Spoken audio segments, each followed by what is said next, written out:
बाकी मेहमानों के पास। रहमानी साहब, ताजमहल पर तो फैसला आपके पक्ष में आ गया, मतलब मुस्लिम पक्ष में आ गया, मुस्लिम के पक्ष में आ गया। आप खुश होंगे उस पर, क्योंकि इस पर हम पहले भी डिबेट कर चुके हैं। लेकिन ज्ञानवापी मस्जिद पर उसकी वीडियोग्राफी पर जो फैसला आया है रहमानी साहब, अब तो कहिए कि मुस्लिम पक्ष जो विरोध कर रहा था वीडियोग्राफी का, उसे मान लेना चाहिए, वरना जेल जाना पड़ेगा। अब तो कोर्ट ने साफ कह दिया। रहमानी साहब, मैं दोनों फैसलों को 100% उनके सामने सरे तस्लीम खम करता हूं, दोनों बना रहा, ज्ञानवापी के लिए भी और ताजमहल। और मैं एक शेर पढ़ना चाहता हूं मानक कि मुझे शादाबी सहने चबन से खौफ आता है, मुझे शादाबी सहने चबन से खौफ आता है, यही अंदाज थे जब लुट रही थी जिंदगी में। आप देखिए 1983-84 में फैजाबाद के कोर्ट ने हुक्म दिया था बाबरी मस्जिद का ताला खुलवाने, यही अंदाज थे, यहीं से मूवमेंट शुरू हुआ था। और इसी मूवमेंट ने फिर भारतीय जनता पार्टी, जिनके व्यक्तिगत लोग इस किस्म के तमाम फैसलों में जो है अदालतों में जाते हैं, आप देखिए सैकड़ों पिटीशन मुख्तलिफ कोर्ट्स में मुल्क के अंदर मौजूद हैं जो व्यक्तिगत हैं।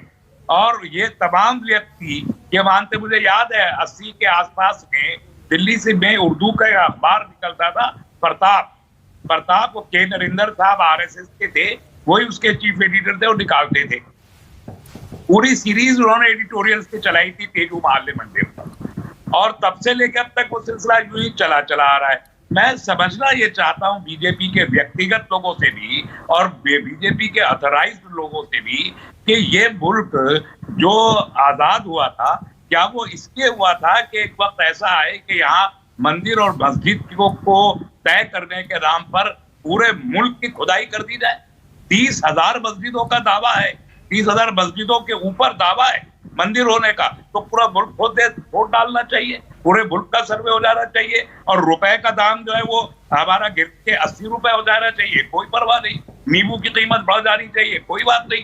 गेहूं मिलना नहीं रहमानी साहब, नहीं रहमानी साहब, आप दो बातें कह रहे हैं, आप दो बातें कह रहे हैं। कोर्ट का फैसला एक पे केस में आपको मंजूर है और दूसरे केस में आपको मंजूर नहीं, ऐसे थोड़े होता है रहमानी साहब। मैंने शुरू ही में कहा दोनों में हमको कबूल है क्योंकि कोर्ट का फैसला है। और आप देखिए कोर्ट ने बहरहाल बहुत ही सम्मानित तौर पर, उन्होंने कहा था कमिश्नर को बदले, तो उन्होंने कमिश्नर को डाइल्यूट कर दिया और 2 एडिशनल कमिश्नर और डिप्यूट करके, क्या अर्ज है उससे? कोई प्रॉब्लम नहीं होनी चाहिए किसी को भी। नहीं, लेकिन आप कह रहे हैं फैसला मंजूर है, लेकिन ये देखिए बीजेपी पूरा देश खोदने में तुली हुई है। अरे सर, कोर्ट पर अगर यकीन और भरोसा है तो कोर्ट में जो केस चल रहा है, कहिए कि कोर्ट का फैसला जो भी है सही है, उसे मान लेंगे। मैं एक बात कहूं, एक तजुर्बा है इस देश को और इस दुनिया को। सुप्रीम कोर्ट ने बाबरी मस्जिद के सिलसिले में ये बात मानी कि वहां मस्जिद थी, लेकिन हुक्म क्या आया? इंसाफ, हुक्म ये आया, इतराफ ये क्या है कि मस्जिद है, और हुक्म ये आया कि मंदिर बनेगा। ये तो पूरी देश ने, पूरी दुनिया ने देखा है ना। तो अगर ये तजुर्बा मुल्क की तारीख के दामन में आके अगर समो गया है कि कोर्ट ये कहे कि फैसला ये है कि मस्जिद है मगर हुक्म ये है कि मंदिर बनेगा, तो अगर इस तरीके की व्यवस्थाएं मुल्क में चलती रहेगी और 30,000 जगहों पर ये काम शुरू हो जाए, तो तसव्वुर करके देखिए ना। आपसे ऐसे रहमानी साहब वही ना, बड़ी चतुराई से रहमानी साहब को देखिए जरा, बड़ी चतुराई से पहले कहते हैं कोर्ट का फैसला मंजूर है और उसके बाद कोर्ट का एक नहीं, दो नहीं, सारे फैसलों पर सवाल उठाते